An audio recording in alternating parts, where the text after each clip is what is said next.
Olá, tá começando o 27º episódio do Área de Trabalho da Gigahertz, patrocinado nessa semana pela AlphaCode e pela ExpressVPN.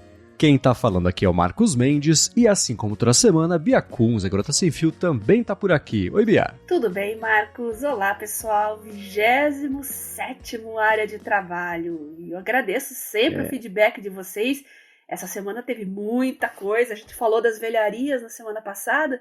Muita gente resolveu compartilhar suas velharias conosco, né, Marcos? Foi uma chuva de velharias a semana inteira, coisas que eu não lembrava que existiam. Um diário digital da Cássio, que eu achei bem bacana.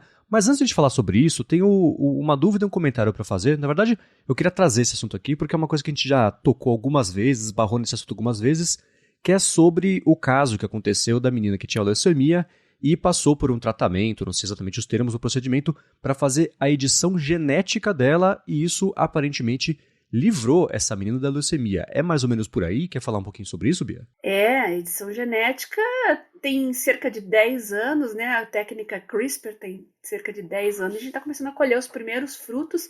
Você já deve ter ouvido falar, Marcos, do Zolgensma. Eu sempre me atrapalho falar o nome desse remédio. É aquele que ele fala, o remédio mais caro do mundo. Uhum. Basicamente, também é para consertar uma doença genética, mas não é tão simples assim. Não dá para você fazer em todas as células.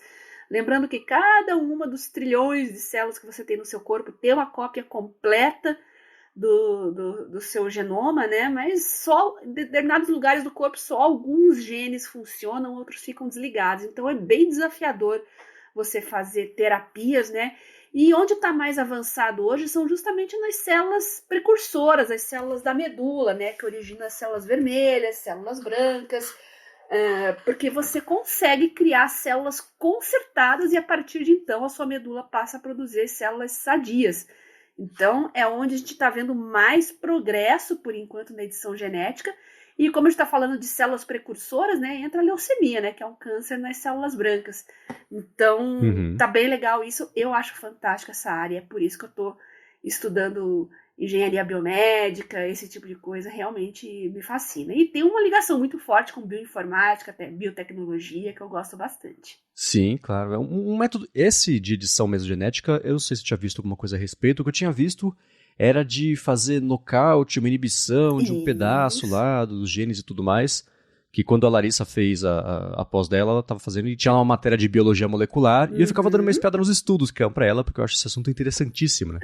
Eu tinha visto sobre esse. Eu adoro biologia molecular. Então, e aí quando apareceu esse aí no fim de semana da história da menina, eu falei, nossa, que bacana, aposto que a Bia vai ter algo a dizer sobre isso. É muito interessante, né?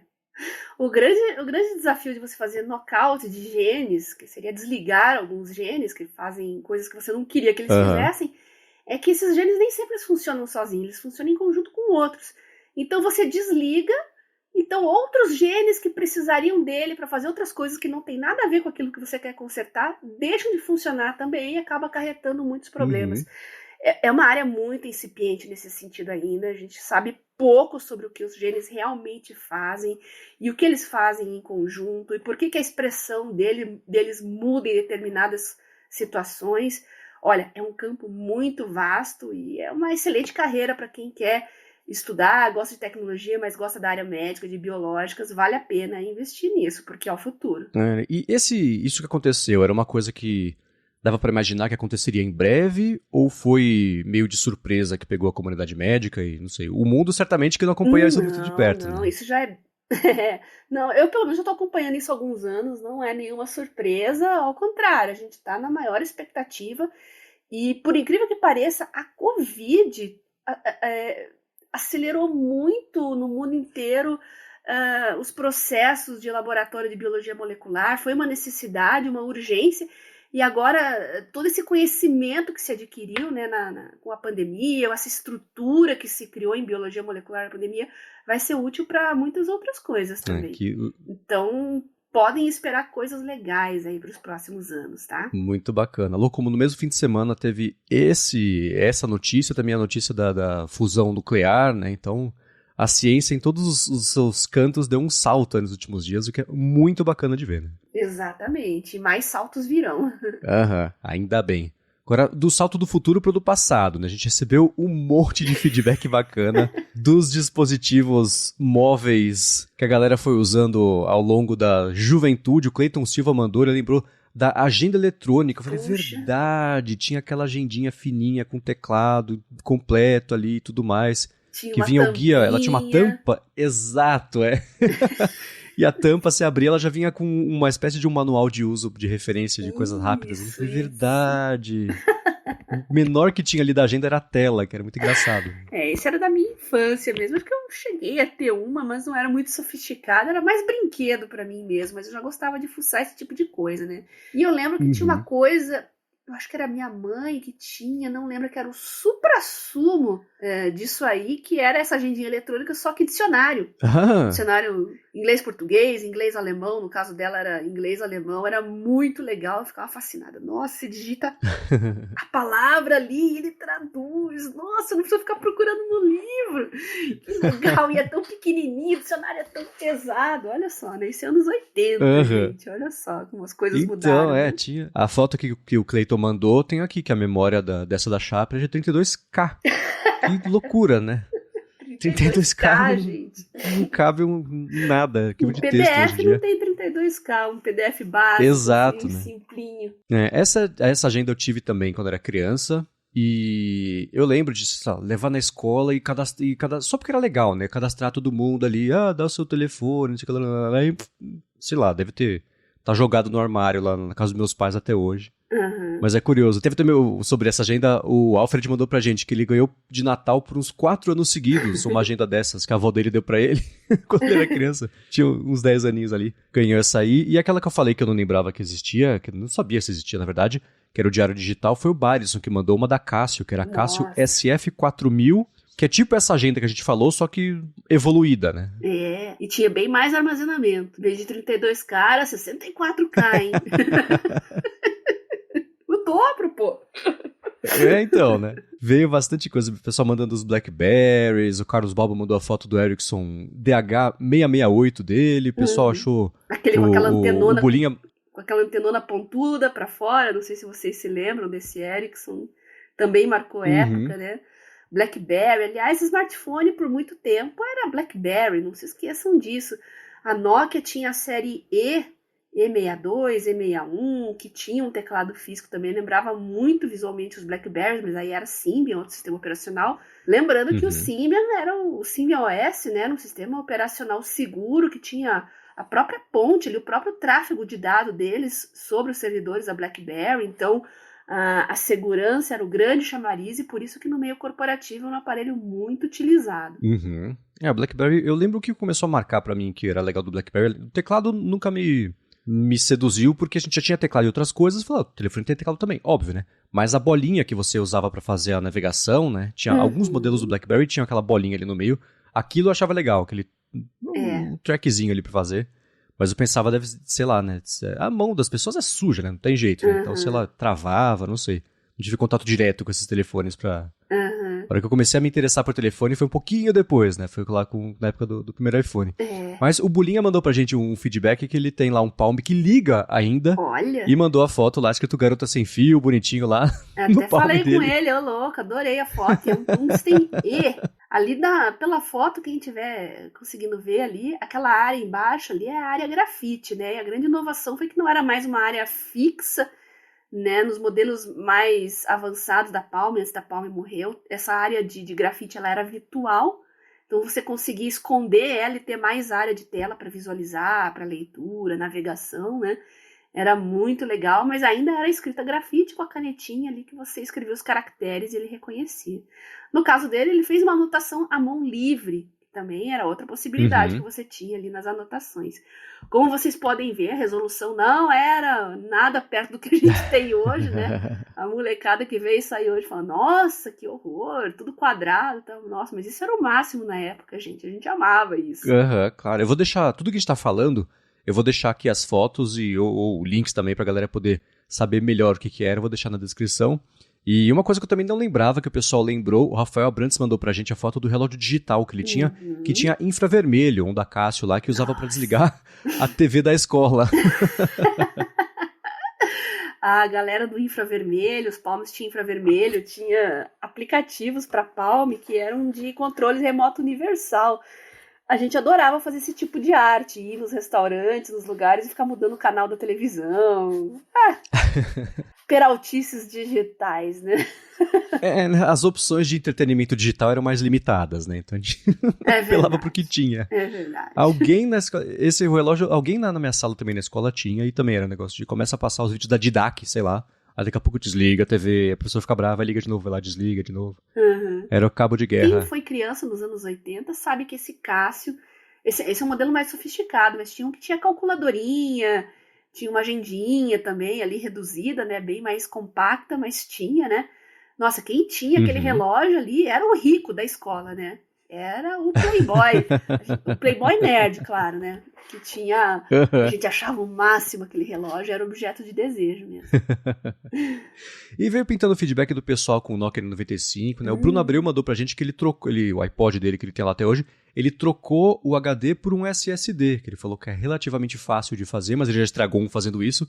De qualquer forma, existe aparentemente uma cena de mods de iPod até hoje aí pra, enfim, dar uma sobrevida, ganhar mais espaço, né? Trocar o HD por um SSD, vai conseguir aumentar bastante ali o espaço de armazenamento, é divertido, né? Sim, eu fiquei muito surpresa com a quantidade de pessoas no Twitter e também no Telegram que mandaram mensagem pra mim falando que ainda ouvem e muito seu iPod. Eu sou muito preso ainda aos meus MP3 e é engraçado que eu também não tô ouvindo mais, eu tenho o YouTube Music ao invés de Spotify, né? Mas é engraçado, eu ouço sempre as mesmas coisas, as mesmas bandas, assim, às vezes aparece uma coisa nova, eu incorporo, mas é mais raro. Eu também sou bem apegada aí à minha biblioteca, e o meu iTunes está tão lindinho, às vezes eu olho para ele e falo, poxa vida, que dó, né? Eu usaria iPod de novo de boa, e eu tô animada a voltar a usar, inclusive, porque muita gente mandou mensagem para mim, e eu tô decidida que eu vou voltar a usar. Infelizmente eu tinha dois que morreram, né? Um era aquele primeiro Nano, aquele que cabia no bolsinho da calça jeans, lembra?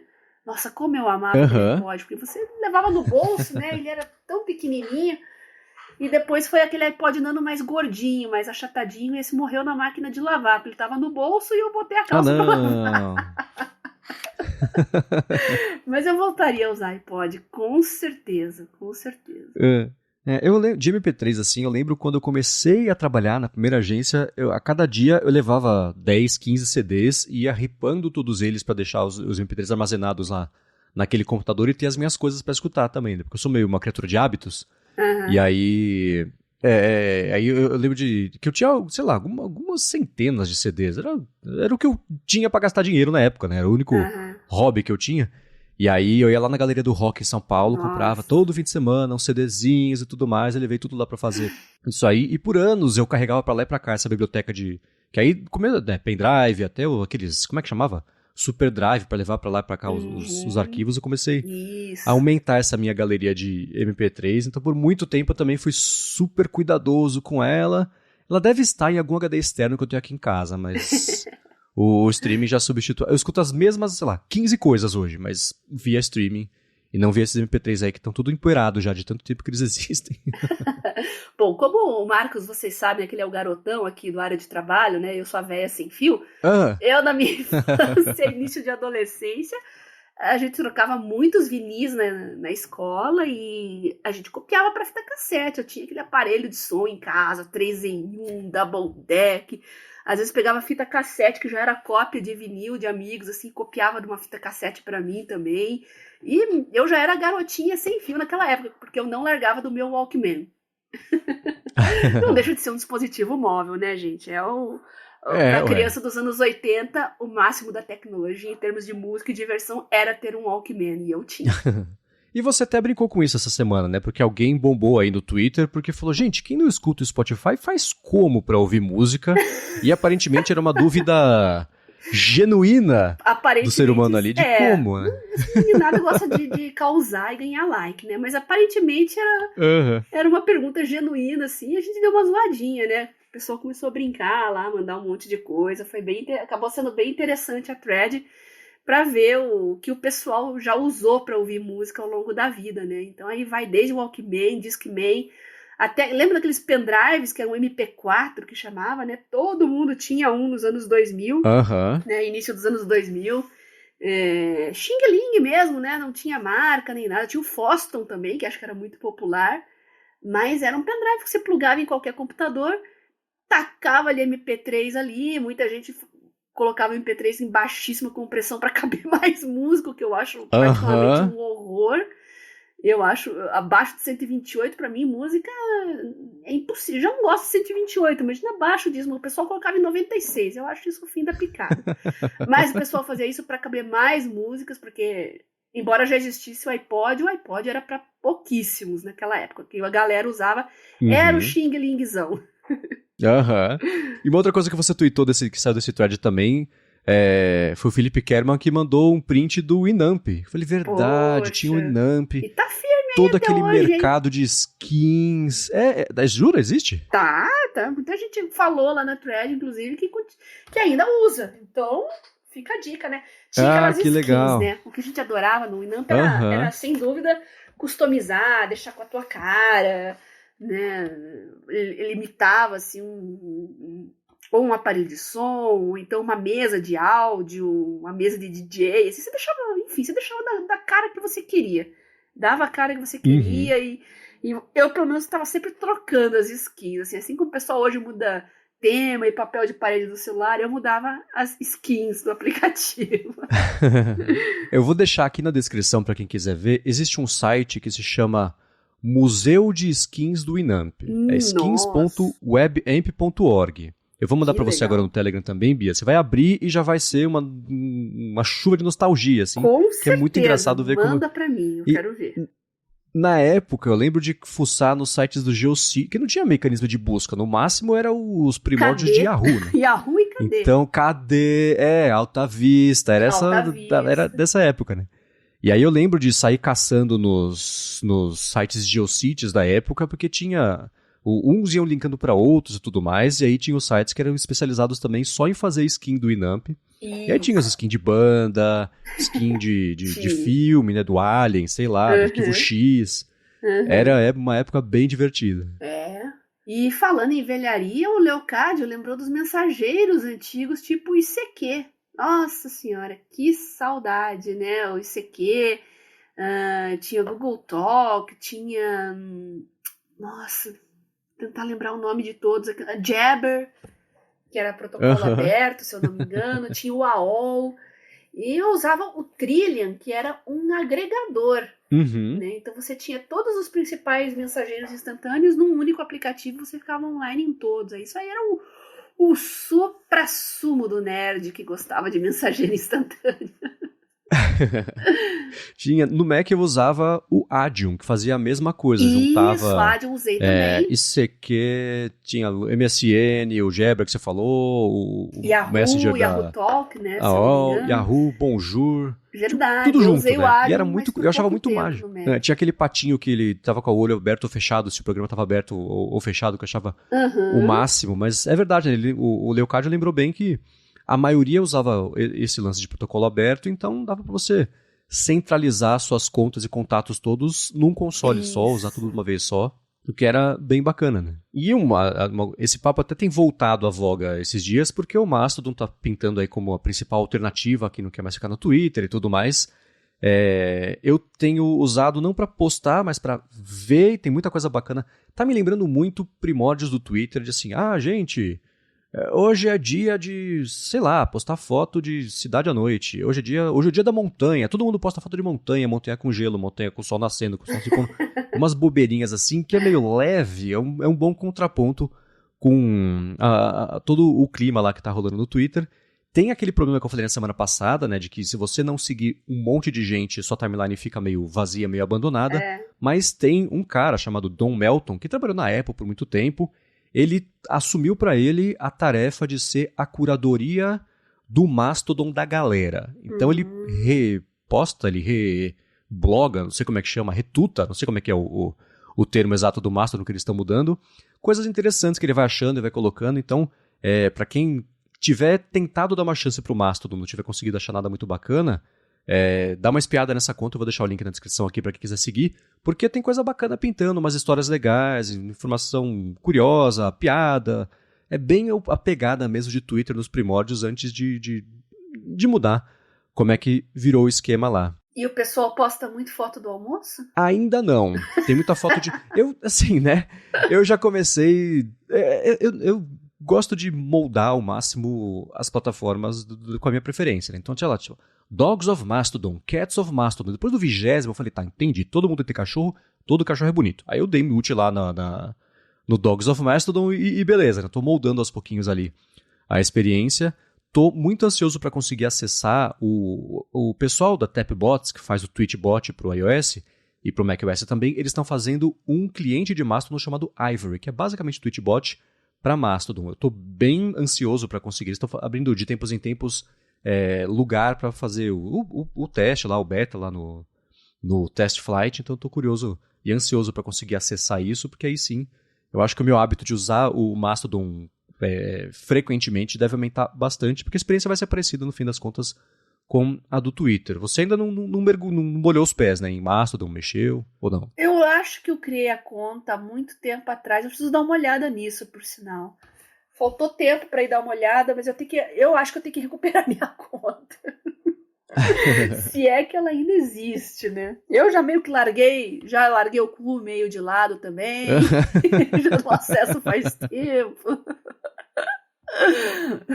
Esse tá interessante ver o pessoal migrar por lá e tentar dar uma cara nova, né? Não sei, tem sido curioso. O Twitter, a sua experiência, o que você tem visto, como é que tá? Porque as pessoas que eu sigo não estão tão otimistas a respeito do caminho que tá tomando. Das vezes que a gente conversou sobre isso, a minha impressão foi que você achou que era mais exagerada a reação do pessoal do que na prática mudanças ou o futuro. Como é que tá? Tem de tudo. Tem os pessimistas, tem os otimistas, eu acho que a maioria tá neutra mesmo, né? Agora, essa semana surgiu a discussão aí de aumentar para 4.000 caracteres, né? Vai deixar de ser um microblog, matar as threads, né? Que parece que... Na verdade, threads, assim, acumulam muito bom conteúdo, muitas boas explicações. Eu acho que seria legal incentivar conteúdo bom no Twitter. Então, eu vejo um lado positivo nisso, mas o lado negativo é que vai vir muito textão também, nada a ver.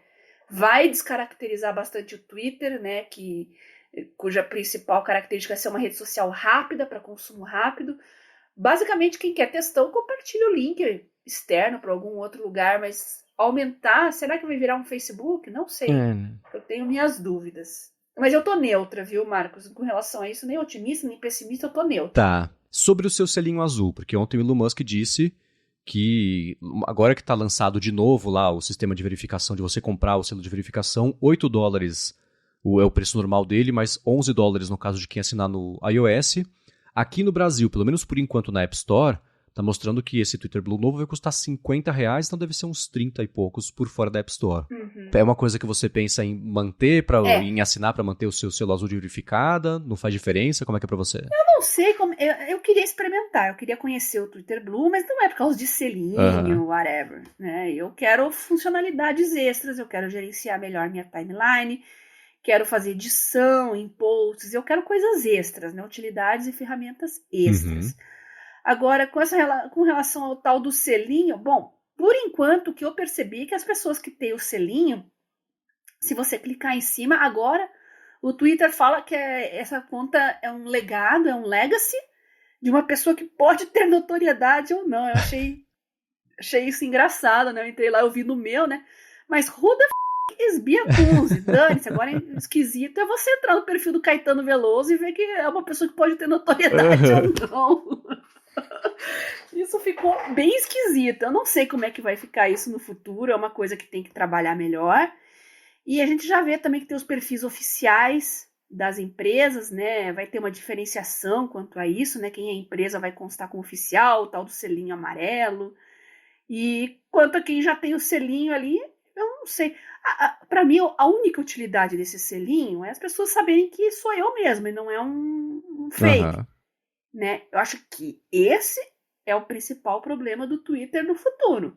Fake se passando por autêntico. Isso é uma coisa que tem que prestar muita atenção e tomar muito cuidado, que é o que realmente vai ameaçar a rede social como um todo. Sim. Então, não sei como é que vai ficar isso. É uma dúvida e o pessoal com certeza está trabalhando e tentando achar soluções. Né? Uma coisa que eu achei interessante lá na rede Q, que eles fizeram nos últimos dias, foi lançar um sistema de autoverificação que é para exatamente esse caso seu. Não é para quem tem notoriedade, mas para quem quer falar assim, escuta, eu sou eu e tá aqui, comprovado que eu sou eu, comprovei com o site, com o meu documento, que eu sou eu mesmo. Isso é legal. Então eles fizeram isso. Uhum. É um sistema, primeiro, né, você tá mandando um documento oficial do governo seu para um aplicativo indiano que até um mês atrás ninguém sabia que existia, vai saber por onde vai parar isso aí. Eles falaram que tá tudo bem, né, que não, a gente nem olha aqui, é totalmente automatizado o sistema, mas ainda assim, né. E outra coisa, o sistema por ser inteiramente automatizado, deve existir algum jeito de você buscar uma forma de burlar, sei lá. Mas a intenção é bacana, porque aí também desde o começo eles fazem um esquema. Não é notoriedade, é que essa pessoa existe, ela não é um bot, essa pessoa diz quem ela que ela é quem ela diz ser, né? E beleza, tem uma diferenciação de selo, um é o selinho, é um escudinho dourado, o outro é só uma bolinha com check, assim, pra mostrar que essa pessoa já se verificou, mas é uma ideia, né? O Twitter eu acabei de ver, faz 1 minuto o Tassius Veloso publicou que o Twitter já mudou aquela frase que era antes, né? Que essa conta pode ou não ser de uma pessoa com notoriedade, agora virou que essa conta é verificada porque é uma pessoa notável do governo, notícia ou entretenimento e categoria e tudo mais. Então o Twitter ainda também tá mexendo nisso aí. De qualquer forma, agora a gente sabe que vai custar no máximo uns R$50 aí no Brasil a verificação e uns 30, provavelmente, aí tô chutando, para quem for assinar por fora lá da App Store. Agora eu quero entrar no primeiro assunto que você trouxe aqui, que eu acho muito bacana, que a gente vai tratar sobre o OneNote, né? Que você falou que tinha impressões e reviews, e a gente vai tratar do OneNote do jeito mais aprofundado aqui nos próximos episódios. Chegou esse dia, mas antes disso eu quero tirar um minutinho aqui do episódio para agradecer a AlphaCode, que está mais uma vez patrocinando aqui o Área de Trabalho. A AlphaCode é uma empresa especializada no desenvolvimento de aplicativos para empresas que querem fazer essa transformação digital. Ela fez mais de 200 apps já, tanto para o Android quanto para o iOS, que foram baixados mais de 20 milhões de vezes. E se você tem uma empresa, se você tem um produto, se você tem um projeto, aí uma ideia que faz tempo que você quer tirar do papel, né? Tava faltando a oportunidade certa, chegou a oportunidade certa, porque a AlphaCode está oferecendo um desconto especial para quem escuta aqui o Área de Trabalho e quer fazer ou quer atualizar o aplicativo. Para fazer isso, você acessa alphacode.com.br, alphacode.com.br. Aí você comenta que escuta aqui o Área de Trabalho, explica a sua necessidade, né? Fala que aplicativo que você finalmente quer fazer ou atualizar e pronto, eles resolvem de vez esse papo para você com desconto ainda por cima só porque você escuta aqui o Área de Trabalho. Então, mais uma vez, para fazer ou atualizar também, modernizar seu aplicativo com AlphaCode com desconto para sair bacana, acessa lá alphacode.com.br. Muito obrigado, AlphaCode, pelo patrocínio mais uma vez do Área de Trabalho e pelo apoio a toda a Gigahertz. Obrigada, AlphaCode, por patrocinar o Área de Trabalho e colocar as ideias dos nossos ouvintes, dos nossos amigos, das empresas, tirar do papel e colocar na prática. A gente está sempre falando de rede social aqui, né? Por que você não pode criar sua própria rede social? Eu sinto falta de redes sociais de nicho. Eu acho que é um mercado ainda a ser explorado, né? Eu já falei do ResearchGate, que, por exemplo, é uma rede social de cientistas, mas tem tantas e tantas outras áreas que podem ter suas próprias redes sociais, com suas dinâmicas adaptadas. Então, fica aí a dica para vocês e a AlphaCode à disposição para tirar isso do papel. Muito obrigado e vamos lá. O OneNote, que é, pelo que eu entendi, desde que a gente começou a gravar aqui o Área de Trabalho, tirando o Evernote, que é o seu aplicativo do coração para guardar suas memórias da vida, o OneNote te acompanha também, especialmente no trabalho, e você tem uma bela de uma experiência com os cadernos e tudo que ele tem a oferecer, né? Exatamente. A gente falou muito do Evernote, do Notion e de vários outros, e eu comentei na época que uma coisa que eu sentia muita falta, né, nesses aplicativos, que para mim não adiantaria migrar do Evernote para algum outro, que é o suporte a notas escritas à mão, de uma forma interna, fluida, natural dentro do aplicativo. Assim como você insere informações pelo teclado, eu gostaria que fosse muito intuitiva também a adição de informações com a caneta. O OneNote é o que mais se aproxima disso e é por isso que eu considero ele como um aplicativo ideal para estudantes, né? Então, você tem os cadernos, você tem as notas dentro dos cadernos e ali entra nota escrita à mão, entra PDF, entra páginas da web que você consegue facilmente colocar, capturar ali para dentro. E uma coisa muito legal nesse meio escolar, acadêmico, é a integração com o SharePoint e os cadernos compartilhados que funcionam de uma forma muito natural. É uma pena que mais professores não usem, talvez não conheçam, não tenham interesse ou não sejam tão afeitos à tecnologia a ponto de explorar isso. Mas quando eu tive um professor que usava muito o OneNote, nossa, foi a minha melhor experiência com caderno digital até hoje, porque ele colocava as aulas naturalmente nos cadernos compartilhados e chegava direto no OneNote dos alunos. Então, eu não precisava entrar no Teams, entrar em qualquer lugar, pegar PDF, importar, trazer para dentro do meu aparelho, abrir num aplicativo. Não, eu abri o OneNote, ele já tinha enviado, já estava lá. Então, ele passava algumas atividades também. Eu respondia com a caneta em cima ali mesmo das questões, o questionário, e era legal, porque a gente via muita parte de bioquímica do arranjo espacial de moléculas, então era coisa que você realmente tinha que fazer ali na caneta, né, para ficar mais explícito, mais óbvio. E era muito bacana, porque ele também corrigia as informações, aparecia automaticamente para mim as informações corrigidas. Eu achava isso fantástico, muito prático, você não perde tempo, né? Eu vejo hoje o professor e aluno ainda está muito preso ao WhatsApp. E lá vou eu xingar o WhatsApp de novo. Mas você vai no WhatsApp web, fica mandando coisa para você mesmo, que eu já falei que isso eu acho uma coisa muito bizarra, né? E vai lá e copia os arquivos e passa para o computador. Aí do computador você vai passar para o seu tablet, para usar o WhatsApp web em tablet. A não ser que você tenha o WhatsApp nativo no tablet. Eu não conheço ninguém que faz isso, porque ele só funciona em um dispositivo por enquanto, né? Tem um beta aí para 2 dispositivos, se eu não me engano, mas por enquanto é um só. Então você fica muito preso ao WhatsApp web, que é pavoroso, horroroso. Quando as pessoas mandam arquivo para mim pelo WhatsApp, eu já fico, ai meu Deus do céu, lá vou eu, né, perder um tempão catando coisa e transferindo para abrir, para organizar.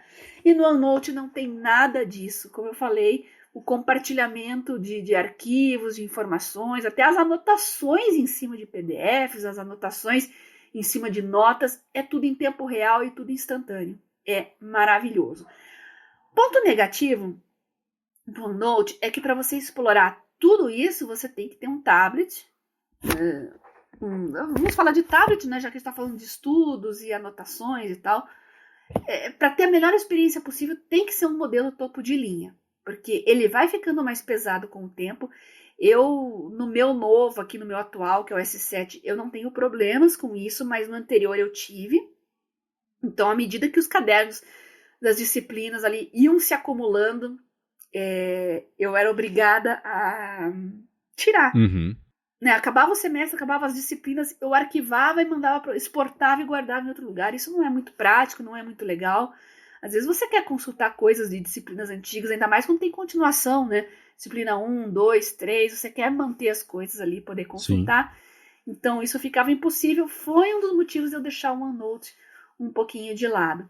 Mas ele é um aplicativo excelente para PDF, para adicionar imagens, escrever em cima das imagens, áudio, isso é muito legal, você consegue ali abrir uma nota, escrever à mão ou então digitar, capturando áudio ao mesmo tempo, então isso é bem legal. Até vídeos dá para fazer isso, mas eu não recomendo porque vira uma carroça, mas praticamente tudo que der na sua cabeça, que você quiser fazer com o OneNote, você vai conseguir fazer com ele, viu, Marcos? Eu tô dando, mas eu nunca tive contato com ele, assim, eu sei que ele existe e sei que é legal, mas nunca precisei mexer em nenhum dos trabalhos e nada assim.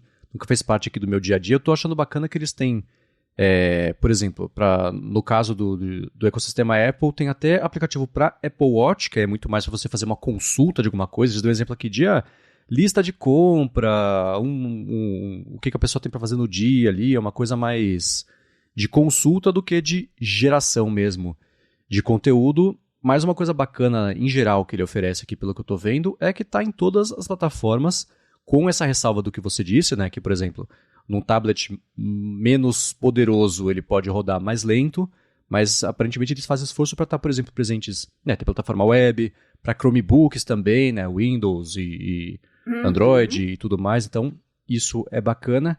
Hoje em dia, para usar, tem que ser por meio de assinatura, né? Ou do Microsoft 365, ou do Office 365, isso, talvez. Não existe usar e assinar só ele ou comprar, né? Uhum. Mas é muito legal, porque o ecossistema funciona muito bem. Como eu disse, está tudo integrado ali com o OneDrive, os documentos do Office, as planilhas, você integra tudo muito facilmente. Se você usa um e-mail ali do Outlook também, que está integrado na mesma conta, também. Aliás, quem usa o Outlook sabe que quando você abre o Office ali, os documentos que chegaram para você por e-mail já estão disponíveis ali para você abrir, sem precisar necessariamente ir no cliente de e-mail e procurar os anexos. Uhum. Então, isso facilita muito também esse ambiente integrado, né? E eu só gostaria mesmo que fosse mais explorado por professores, no sentido de mandar as coisas para os alunos dentro do OneNote, até porque independe de sistema operacional, de dispositivo, já que o Office funciona super bem para o navegador. Se o aluno só tiver o notebook dele, não tiver nem... Às vezes é um notebook antiguinho e tal, não tem como ficar instalando os pacotes Office ali. Beleza, ele entra pela assinatura ali do Office, né? Se a faculdade, a universidade tem, já é tudo integrado, então entra ali, login, senha, você já está no ecossistema ali, tudo funcionando super bem. Lembrando que em desktop, né, notebook, Windows, aí o limite para suportar as notas e a lentidão e a fluidez do aplicativo, o limite é a sua RAM. Então, quanto mais poderoso o seu computador, mais fluida é a experiência, né? A RAM e também o seu navegador, porque tem alguns navegadores que eu vou te falar, viu, Marcos? É complicado. Come a memória, que é uma coisa de louco. Às vezes você tem poucas... Eu não uso Chrome por esse motivo. Um pouco de experiência que eu tive me estressava demais. Então, de repente, um Firefox ou então algo mais leve ainda é mais interessante. Mas funciona super bem para o navegador. Eu acho que esse é um ponto muito forte dele também.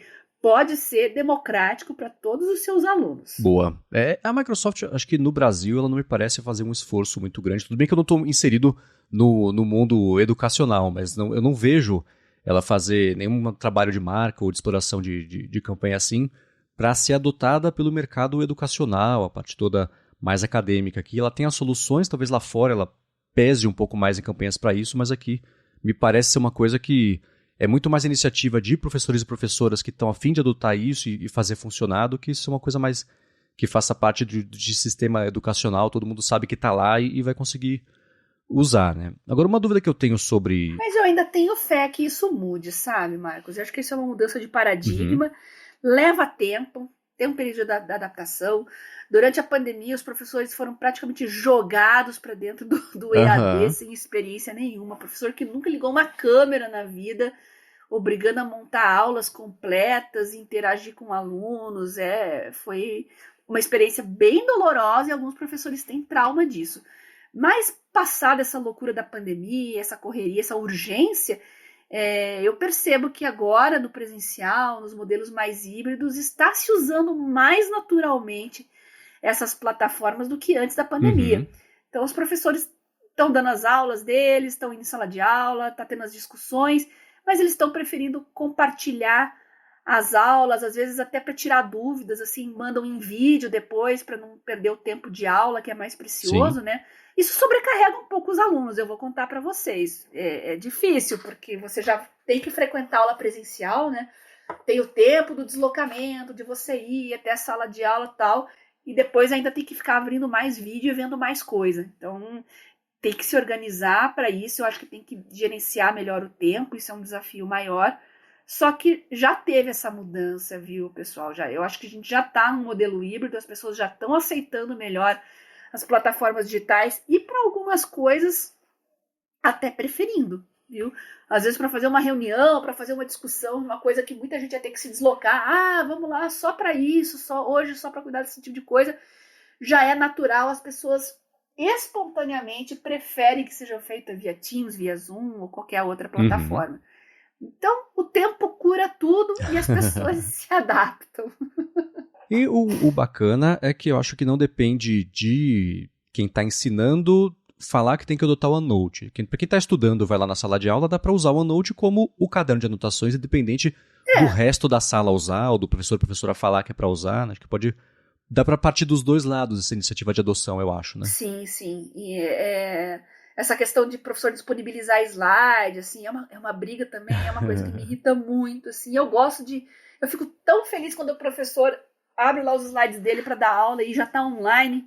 Eu pulo de alegria, pulo metaforicamente falando, né? Mas eu fico ali, porque eu já abro também e me poupa tempo de ficar anotando coisas, assim, às vezes repetindo coisas que tá escrito no slide, eu tenho que escrever só para poder organizar meu pensamento.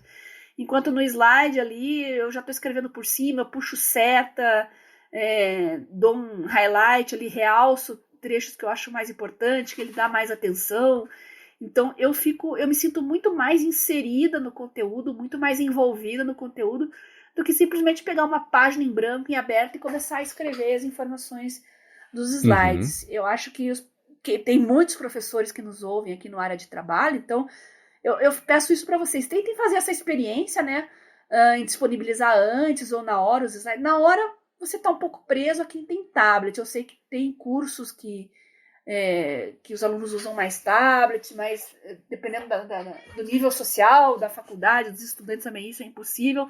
Mas pelo menos disponibilizar antes e dar a possibilidade, ao menos, de imprimir os slides e o aluno levar os slides. Ou então você, professor, por que não fazer isso, né? Imprime ali, xeroca, antes da sua aula. Eu via muito isso em cursos no exterior, quando eu fazia, o professor chegava, e eu tô falando coisa de 15, 20 anos atrás, hein, gente? O professor chegava, tinha os slides ali, ele entregava uma cópia impressa dos slides, e você fazia as anotações em cima. Nossa, é muito mais natural, a gente se envolve muito mais conteúdo. Eu não sei por que a professora aqui tem tanto apego, tanto ciúme dos próprios slides, né? Eu acho isso bem curioso. Fica negando ali, fica regulando slide, anotação de aula. Pra quê? A gente ficar copiando. Nossa, isso é tão ultrapassado, ficar copiando coisa. Mas quando você tá com uma página em branco e as informações ali, se você quer organizar o seu pensamento, anotar o que realmente é importante, você vai ter que copiar, às vezes, alguns títulos, subtítulos, alguns bullets, ali, alguns tópicos, não tem jeito.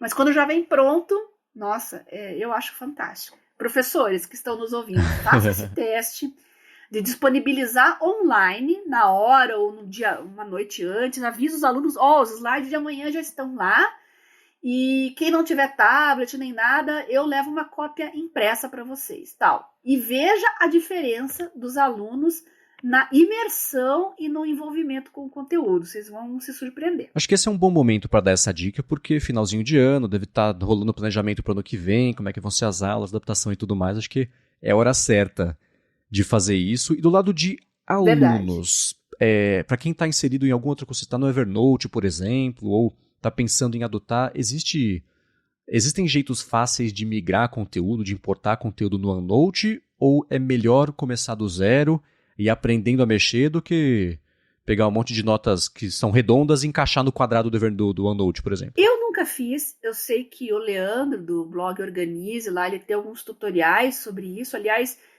lá nos grupos de discussão, Produtividade Móvel, Mundo Sem Fio, tem muitos tutoriais sobre isso, então quem quiser participar, manda um Telegram para mim no @biacunze pedindo os links que eu mando. Mas o pessoal compartilha bastante esses tutoriais de importação, de exportação. Eu sei que o OneNote você consegue exportar para outros formatos.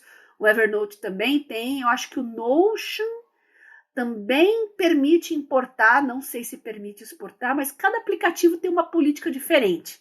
E como tem muitos aplicativos, é difícil saber de todos. Então, veja qual que você tem, para qual que você pretenderia ir e pesquise antes as ferramentas de migração, se elas são intuitivas, se vai manter o formato das notas ou se vai bagunçar tudo e você vai ficar mais perdido ainda. Vale a pena dar uma pesquisada sobre isso antes de passar por essa experiência tão trabalhosa, né? Sim, sim. E é possível usar o OneNote sem depender das integrações com o Office e todo o resto? Sim. Ou você necessariamente tem que migrar? Tudo bem que assim, para usar o OneNote você tem que assinar todo o resto, né? Mas dá para usar ele independentemente ou não? Olha, deve dar porque a Microsoft tem a opção de conta gratuita. São limitados os acessos, tudo. Mas eu sei que pelo menos online, sem instalar o Word, você instalar Excel no seu computador, no gratuito, pelo navegador, eu sei que você consegue fazer tudo isso, tá? Então, eu acho que daí offline é que é um pouco mais complicado. Tá. Office gratuita, experimentem, tentem fazer e contem pra gente como é que foi a experiência, porque eu usava pouco quando eu tinha a conta gratuita e eu fui para professional, para corporate, né, justamente para poder usar mais, né? Eu usei por 2 anos, aí eu voltei para o gratuito e agora, no caso, eu não adquiri, é a minha instituição que fornece, né? Então eu já usei várias vezes nas duas formas e funcionou sempre muito bem. Ah, legal. E dentro dele, usando, você tem os cadernos, que são os macrotemas, eu imagino, né? Pode ter um caderno de estudos, outro caderno projetos pessoais, não sei o que lá, e dentro dos cadernos, notas diferentes com materiais diferentes, né? Ele permite essa organização mais detalhada. Cadernos e subcadernos. A parte de organização é muito forte. Tá. E no sistema ali, arrastar e soltar é intuitivo. Você não fica aprendendo. Você começa a ver ali as categorizações, subcategorizações e subcategorizações, ele vai puxando ali na sua frente, então fica intuitivo. Você não precisa quebrar a cabeça para saber o que está dentro do que. Isso é um ponto bastante forte do OneNote também. Ah, legal. E ele tem um sistema de tagueamento também, que eu acho que deve ajudar muito na hora de você... Exato. Eu particularmente não usei tanto, né? Aliás, não usei quase nada de tags no OneNote, porque eu acho que para uma organização escolar de assuntos acadêmicos, escolares, faz mais sentido os cadernos, né? Porque a gente estudou, a gente sempre foi para a escola, a gente organizou assim a vida inteira. Então eu acho que fica mais interessante e mais prático para você achar as coisas. Então você organiza primeiro por disciplina, aí dentro daquela disciplina tem as aulas teóricas, tem as aulas práticas, então você cria 2 subcategorias. E daí, ali dentro de cada uma delas, você coloca as suas anotações e áudios e PDFs, etc. Né? Eu faço mais ou menos isso também já no Samsung Notes, porque você consegue organizar as pastas por disciplinas, e dentro das pastas tem as subpastas que você consegue também dividir, né? Se você quiser colocar só slide numa pasta, lista de exercício em outra pasta, isso você tem bastante flexibilidade de organização. Boa. Quem tiver dúvidas sobre isso, galera que está escutando, está pensando em adotar isso ou para o pessoal, ou para trabalho, ou para escola mesmo, estudos e tudo mais, mandem as suas dúvidas que a gente pode fazer um apanhado disso e falar tudo que a gente deixou passar aqui no episódio de hoje. Acho que pode ajudar mais gente ainda a tirar proveito e tentar de um jeito ou de outro adotar o OneNote aqui na vida, porque pelo que eu tô vendo, tem bastante utilidade, bastante potencial, né, para ajudar o pessoal a potencializar aí o que está aprendendo. Né? Com certeza, com certeza. Então tem o Produtividade Móvel, os grupos, né, todo mundo lá se ajuda, compartilha tutoriais. Então, como eu já falei, no Telegram, manda uma mensagem para mim no privado, @biacunzi, e eu mando os links para vocês todos aí, dos 2 canais, do meu canal e dos 2 grupos também. Boa. Agora vamos trazer um outro assunto aqui que eu sei que você está louca para a gente poder falar sobre os reviews que pintaram do Kindle Scribe. Né? Não sei se você teve a oportunidade já de mexer, mas eu sei que pintaram reviews que você tem opiniões a respeito. Mas antes disso, tirar aqui também um minutinho do episódio para agradecer a ExpressVPN, que também está patrocinando o Área de Trabalho. Se você se conecta a Wi-Fi públicos, Wi-Fi compartilhados, Wi-Fi do seu Airbnb, Wi-Fi do avião e tudo mais, é bem possível que, especialmente se for de graça, os seus dados sejam o preço que você está pagando para usar esses Wi-Fi. Então, se você estivesse usando o ExpressVPN, os seus dados não seriam a moeda corrente disso, porque eles não conseguiriam acessar os seus dados, porque toda a sua conexão passa a ser criptografada. Recentemente eu fui para Florianópolis, fiquei no Airbnb, usei a ExpressVPN para tudo,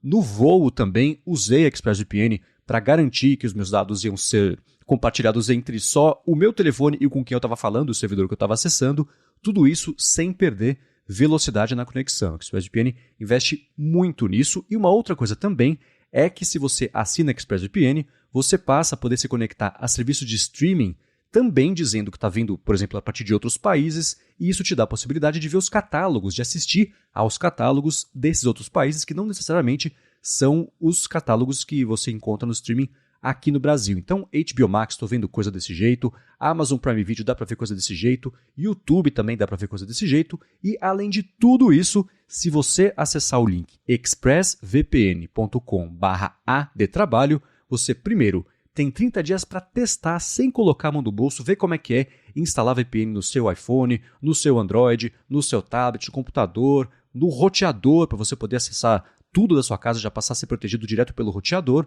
Além disso, você também, depois, quando você for assinar, por exemplo, o plano anual, você vai ter 3 meses de desconto só porque você acessou por meio do nosso link, que é o expressvpn.com/adtrabalho. Então aproveita, especialmente agora que está começando o ano, né? Todo mundo vai fazer, acho que uma revisão aí de como pode melhorar a sua vida digital e tirar mais proveito disso do jeito mais privado, que acho que é sempre bom fazer essa reflexão. Você vai fazer isso com desconto ainda por cima, só porque você escuta aqui. Então, mais uma vez, expressvpn.com/adtrabalho.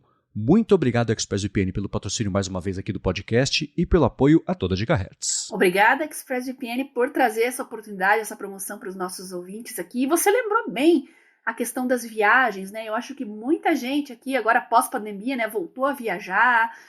Tem pessoas que também viajam muito a trabalho. Então, o VPN é fundamental. Porque você vai para redes assim que tem circulação de muitas pessoas, como aeroportos, hotéis, entre outros, né, cafés e restaurantes. Então, tem gente mal intencionada também, que são os sniffers, né, que gostam de bisbilhotar os devices alheios, e tem essa oportunidade aí em lugares com muita circulação de pessoas. Então, vale a pena investir pela sua segurança, pela sua tranquilidade, não passar perrengue depois. E como eu já falei muitas outras vezes, daqui a pouquíssimo tempo, ter uma rede virtual privada vai ser mandatório. Então, fiquem de olho aí do que a ExpressVPN está oferecendo para vocês e aproveitem. Muito bem. Agora vamos lá. Depois do anúncio, que eu acho que foi em setembro, mais ou menos, do Kindle Scribe, que é basicamente o Kindle que a gente já conhece, mas com mais capacidades, incluindo, por exemplo, a possibilidade da galera usar mais stylus para fazer anotações, pintaram os primeiros reviews desse produto. A galera especializada pôde já mexer nele, ver quais são as vantagens e desvantagens, e a Bia, eu sei que consumiu avidamente esses conteúdos todos para poder falar aqui pra gente do jeito melhor informado ainda sobre isso.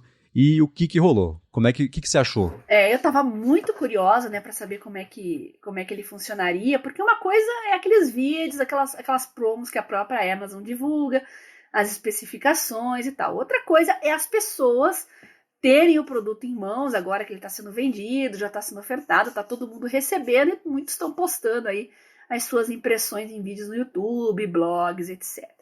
Aí a coisa muda, né? Eu não vou ficar repetindo muito do que a gente já falou, então a gente tem um episódio anterior sobre isso, em que nós falamos, inclusive, dos concorrentes, então eu sugiro que vocês ouçam esse episódio, que está muito legal. E vamos falar especificamente dos hands-on do Kindle Scribe, que me chamou a atenção positivamente. Vamos lá, o hardware é muito bom.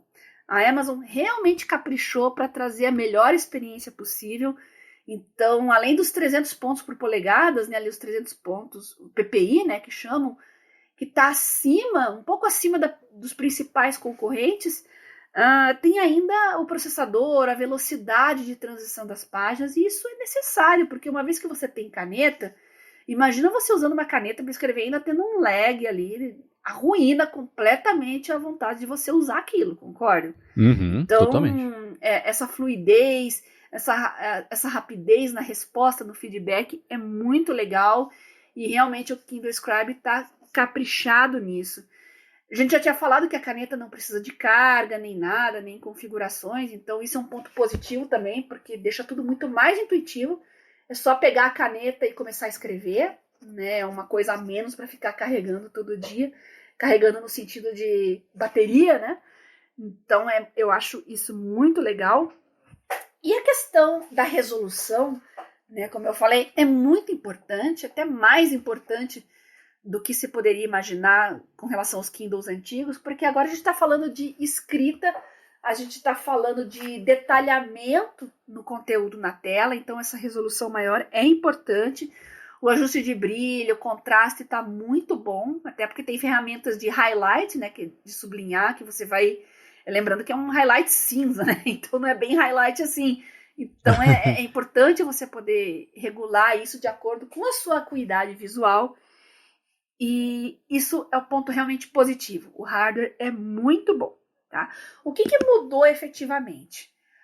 Quem tem o Kindle vai se familiarizar melhor com o que eu estou falando. Mas aquela home screen, que tem os seus livros, a biblioteca, a integração com a loja, na parte de baixo da tela principal tem uma barrinha ali escrito Notebooks, que vão ser os seus cadernos.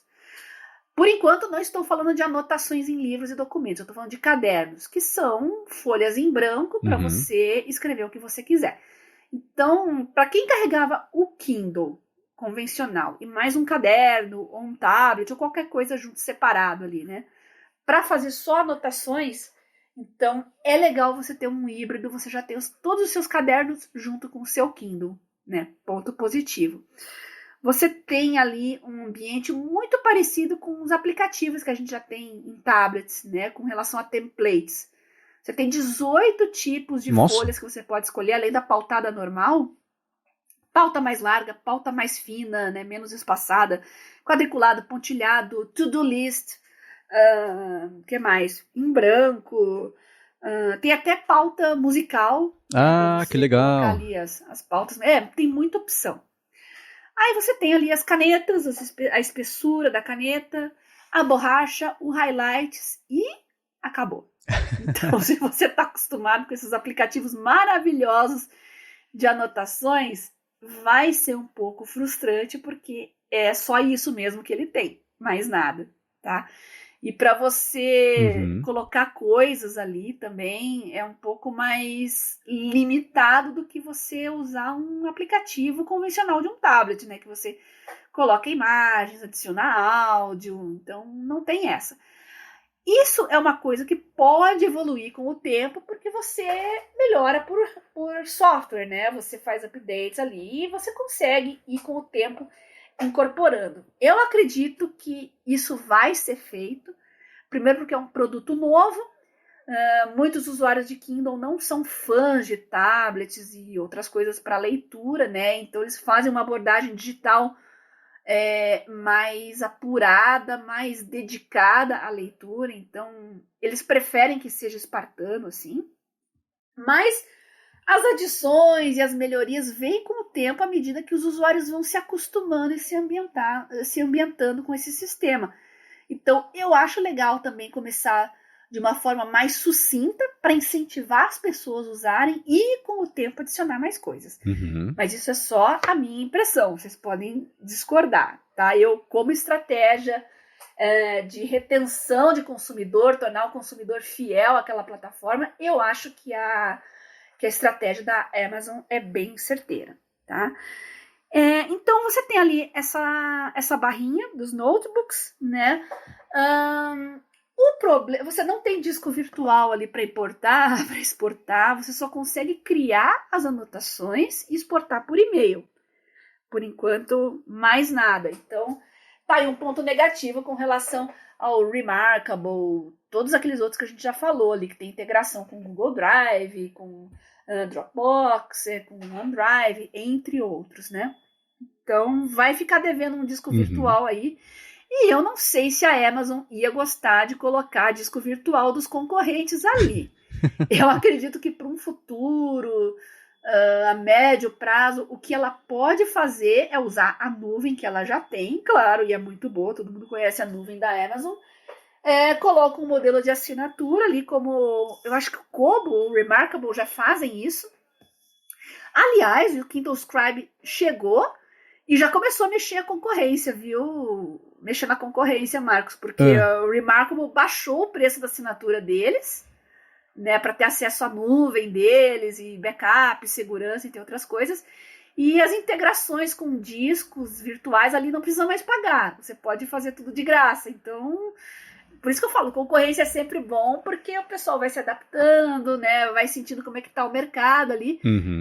Então, quem já está no mercado vai querer que os consumidores continuem preferindo eles. Então, olha só que bacana, já teve uma movimentação nesse sentido. Então, o usuário do Scribe tem que ter consciência que ele vai ficar preso ali no ecossistema da Amazon. Para exportar os seus cadernos, vai ter que usar apenas e-mail. Não tem aplicativos de terceiro para instalar, não tem nada disso, tá? E outro problema que eu acho que mesmo para consumidores de livros técnicos, vamos dizer assim, da Amazon, não tem como você colocar equações, por exemplo, né, como você já faz em aplicativos de anotações, e o Remarkable e outros já fazem, né, reconhecimento de caracteres, né, conversão do texto escrito para texto. Isso não tem também, mas eu acredito que isso possa ter no futuro. Então é tudo muito bem espartano, tudo muito simples, tá? Falando de preços, a gente comentou isso no podcast sobre os e-readers, né? Mas só reforçando aqui que por $340 você pega o modelo básico do Scribe, que tem 16 GB, e a caneta básica. Pois tem duas canetas. A caneta básica é só a caneta. E a caneta Premium, ela tem o modo borracha, que eu uso muito e eu preferiria a Premium só por causa disso. E o botãozinho de atalhos, que também é bem interessante. Talvez no começo ele não vai ser útil assim, porque não vai ter atalho para muita coisa. Mas à medida que o software vai evoluindo, vão aparecer menus com opções novas e tal. Então seja mais interessante. Então por enquanto está mais restrito ali a salvar, exportar e acabou, né? Então, esse modelo com a caneta Premium, né, e 16 GB é 370. Então, de 340 para 370 são $30. E vale a pena você pegar a caneta Premium de cara, porque se você decidir comprar depois, aí ela vai custar 60 de forma isolada. Então, é o dobro do preço. Eu recomendo a caneta Premium. Gostei muito dela, tá?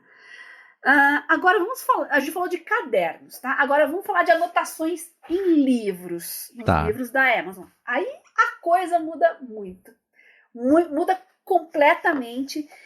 E é aí que eu diria para vocês que o Kindle Scribe talvez não seja interessante para estudantes. Vamos lá. Você tem quem tem o Kindle sabe que quando você abre um livro ali e quer adicionar uma nota, você clica ali na opção de abrir uma nota, abre uma janelinha por cima do livro, você digita, né, com o tecladinho virtual e salva aquela informação, e ali no livro ele vai ficar com um iconezinho no ponto em que você decidiu adicionar aquela informação. Tá? Se você quiser exportar essas notas de um livro inteiro, por exemplo, eu quero só as coisas que eu anotei, e você quiser exportar, atualmente, né, o Kindle tradicional, você sabe que você consegue fazer isso, mas você perde o contexto daquela anotação. Então, é por isso que eu não uso modo de exportação de notas. Eu, no Kindle, eu gosto só dos highlights e eu exporto para o meu Evernote apenas os textos que eu sublinhei. E praticamente não uso mais notas escritas, porque é péssimo você adicionar uma informação sem ter o contexto. Você fica perdido. Totalmente. Né? E esse é o maior problema do Kindle Scribe, porque basicamente para você escrever nos livros, ele abre essa janelinha, só que ao invés de digitar, você vai escrever com a caneta e vai ficar aquele contexto totalmente perdido. Não dá para você adicionar setas, informações, nem nos PDFs que você colocar. Não, estou falando de livros da Amazon, mas em PDFs também não dá para fazer isso. Puxar setinha, rabiscar, escrever na margem ali para você ver a informação que está no livro e ver a sua anotação junto, nada disso. Então isso matou muito a usabilidade do Scribe, na minha opinião. Né? Então é complicado. Se você vai usar para fazer muitas anotações, e se você usa muito PDF, não só os livros da Amazon, mas usa mais PDFs, e no meu caso é assim, porque eu uso muito paper científico, né, que eu baixo em PDF e faço anotações por cima, o Scribe não vai ser mais indicado para você, porque escrever em PDF é basicamente colar post-it em cima e você perde realmente o contexto das anotações. Isso não acontece, por exemplo, com o Remarkable, né, o Remarkable 2, no caso. Você tem os PDFs ali, você rabisca, escreve em cima, como você faz com o tablet, né? Quem tem um iPad ou um outro tablet sabe que você abre um PDF e com a caneta ali dentro do aplicativo adequado, você rabisca por cima do jeito que você quiser, desenha, pode sublinhar também, escrever, enfim, é muito versátil e essa versatilidade não existe no Scribe. Será que a Amazon vai mudar isso? Não sei. Isso teria que mudar a estrutura dos próprios livros que eles oferecem. E como vocês sabem, os livros também são protegidos por direitos autorais, então não tem como você mexer muito no arquivo, né? Então, atualmente, e com o Scribe, essas notas que você cria são salvas em arquivo separado, não no arquivo do livro. Então, essa desconexão pode ser um atrapalhador realmente para estudante que tem muita anotação e que tem que ler muita coisa e muita anotação. Complicado, viu? E para a gente encerrar aqui, como eu falei, a experiência com PDF, ela não é boa. Eu nunca tive boa experiência com PDF em nenhum Kindle. Não sei se os nossos ouvintes vão concordar ou vão discordar. Eu não acho que Kindle é legal para PDF. Uhum. PDFs podem ser formatados de várias formas diferentes, mas na maioria das vezes, para você ler, você tem que ficar sambando na tela e o Kindle, ele meio que trava ali. Na hora que você muda de página, ao invés de ficar do jeito que você quer, não, ele volta para a página inteira encolhida e você tem que ficar dando zoom, o pinch and zoom ali o tempo todo para ampliar. Eu acho isso um saco e te desconcentra. Você não fica concentrado no que você realmente quer ler, quer estudar. Você fica concentrado em ficar dando zoom e catando as informações ali que você não consegue ver direito. Então, para quem que vai servir o Kindle Scribe? Eu acho que pessoas da área de humanas talvez gostem mais, porque aí as notas podem ser um pouco diferentes, né, do que um pessoal que escreve equação, precisa fazer anotação, esquema, desenho, gráfico. É uma coisa que eu faço muito. Às vezes precisa fazer um gráfico no cantinho ali, anotar em cima de gráfico, não tem condições. Então, para o pessoal de humanas, né, que tem mais texto escrito, pessoal da área de literatura, talvez seja interessante. E é legal para quem leva sempre um Kindle normal e um caderno junto. Aí você dispensa e você tem tudo num dispositivo só, porque você pode ter um caderno simples de anotações sempre junto com você. Agora, para a área científica, para a área de exatas, infelizmente o Scribe vai ficar devendo um pouco aí. E se vai melhorar ou não, vamos ver com o tempo, né? Isso aí eu já não posso dizer. Eu imagino que sim. A Amazon é curioso porque todos os negócios da Amazon, ela tem a oportunidade de ter prejuízo e de serem um hobby, basicamente, porque o principal dela, que é a parte de... Ela tem alguns principais, né? Primeiro a parte de marketplace e publicidade, na verdade, que ela tem no site mesmo, tem o AWS e todo o resto, então a Amazon Music, Prime Video, os próprios Kindles mesmo, né, que ajudaram ela muito no passado, mas hoje o faturamento deles é meio pífio versus todo o resto que ela tem. Então dá para ela fazer esses experimentos em tempo real com o mercado e lançar coisas como, por exemplo, o próprio Kindle Scribe, né? Ela tá nos tablets, ela tá numa situação estranha porque ela parece que segura algumas evoluções até técnicas e funcionalidades da linha de Kindles, porque tem todo um princípio de simplicidade, mas por outro lado ela tem os tablets, o Fire Tablet com Fire OS e tudo mais, que faz uns anos que ela tenta aí fazer alguma coisa nesse mercado, mas deu traço até agora, ninguém nem lembra que isso existe. Uhum. Aposto que quem tem gosta muito, mas não é a maioria e também não é um negócio, se fosse pra pegar já tinha pego, né? Já tinha rolado. Então acho que... Não tem fanboys. Eu acho que para um ecossistema funcionar e aderir mais usuários, tem que ter o fanboy que ama aquele ecossistema. Uhum. E não é uma coisa que a gente vê como a Apple, por exemplo, que tem os fãs que amam o ecossistema da Apple. Eu nunca vi ninguém falando, eu amo o ecossistema da Amazon. Não existe. Então fica devendo, né? Exato. E a parte do Kindle Scribe, assim, todo primeiro produto é um grande protótipo sendo testado com pessoas que compraram para testar. E o Kindle Scribe não foge a essa regra, né? Eu acho que conforme o tempo for passando, ele vai ganhar algumas funcionalidades das que você citou que fazem falta. Coisa de tipo, aplicativo de terceiro precisa ter.